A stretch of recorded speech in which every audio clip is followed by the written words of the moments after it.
Well, it was a cold, gray, rainy day in Terre Haute, which was not fun for those that weren't running like me. I got a little sick. The women ran fantastic. Wayne Kaladi, to put it in perspective, there are about 6,500 cross-country student athletes in the United States in Division I, and she's the best. So she is lucky enough to have her teammate, Edna Kurgat, who did it in 2017, right by her side and supporting her all along the way. It was a great race between her and Alicia Monson and Katie Izzo from Arkansas. Wayne took the lead at about 3,500 meters and just pressed the pace and just kept on going. Again, the conditions were not ideal at all, but as we said before, you can't fake fitness, and she's really fit. The women ran spectacular. We've had some ups and downs all year. Our highest finish in a major competition, I think, is 8th, maybe 7th or 8th at Notre Dame. I'm not remember exactly. 8th at Notre Dame to finish 4th in this race. We finally had the team together with everybody healthy. We did have a freshman that passed 30 women the last 6 minutes of a race, and that put us over the edge. Her name's Gracelyn Larkin, true freshman, that we unredshirted when we had some injuries earlier in the year. It was only her 3rd race of the year. She ran outstanding, as well as Edna. Hannah Nuttall was an All-American as well. Adva Cohen just outside All-American, and then Gracelyn rounded out the top 5. But for the women to continue to do what they do, it's just amazing. They go every year ready to compete, and they know that we're going to run well. They know that our training works, and they know and have belief in each other and faith in the system. And for them to just continually do it year after year. In this race, there are checkpoints along the way. There's one at 2,000 meters and one at 4,000 meters. At 2,000 meters, I think we were in 13th place. So for them just to grind and push through and have faith and find the turquoise and run together, it's just remarkable. I'm super proud of them.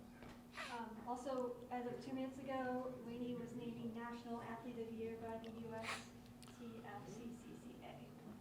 So, How long ago? 2 minutes ago. Oh, awesome. So breaking news. So she won the Honda? I'm sorry, what? That wasn't the Honda then?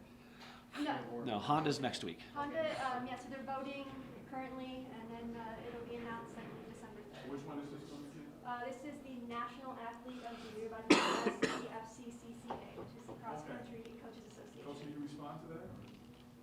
It's just another great honor that she continues to rack up. She's now the most decorated female athlete at the university with, I think, 10 All-American honors. She's one behind Alice Wright, who has the most.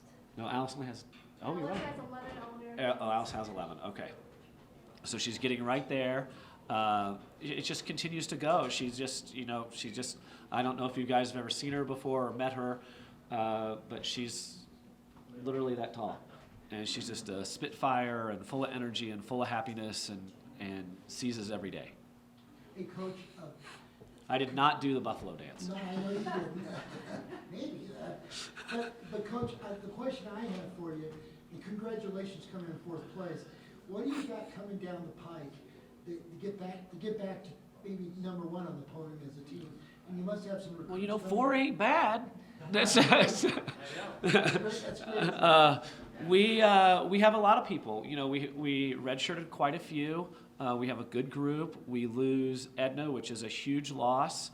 Other than that, we have just about everybody back that was a scorer. Then we add in Amelia Mazzadowney, who is redshirted this year, Olivia O'Keefe, Abby Taylor, that are Elise Thorner, that are just sitting there right now. So Alondra Negron, who was injured early, who's run very well in the past. So we have 5 really talented women that are just waiting. And the nice thing about our team is they embrace the wait. They're supportive of those that are running, and those that are running are supportive of those that aren't running. So it's a really unique situation. Coach, you've raised the bar so high. The expectations of your team are so high. The avid fans out there of your team just want to know, gee, in your evaluation, why couldn't you bring home the top prize in your evaluation? What happened? Oh, well, going in, Arkansas was heads and shoulders above everybody else. They were 5 deep with 4 seniors, maybe a 5th-year senior in there. I'm not exactly sure, but 4 seniors and a junior. And, you know, we're running a freshman on the end, a woman that transferred from Villanova who's a sophomore, and a redshirt sophomore from Albuquerque. So the difference was they have experience and they have had experience at the national championship where we had 3 women that had not run in a national championship before, one of them scoring. Stanford has been very good all year, and BYU had been very good all year. We thought going in, if the stars aligned, Henry, stars aligned, perfect day, maybe we could get 3rd if things really go well. We thought going in 3 to 6 is realistic. Had you asked me at 2,000 meters, I was praying to get in the top 10, but they do what they always do and just pass people.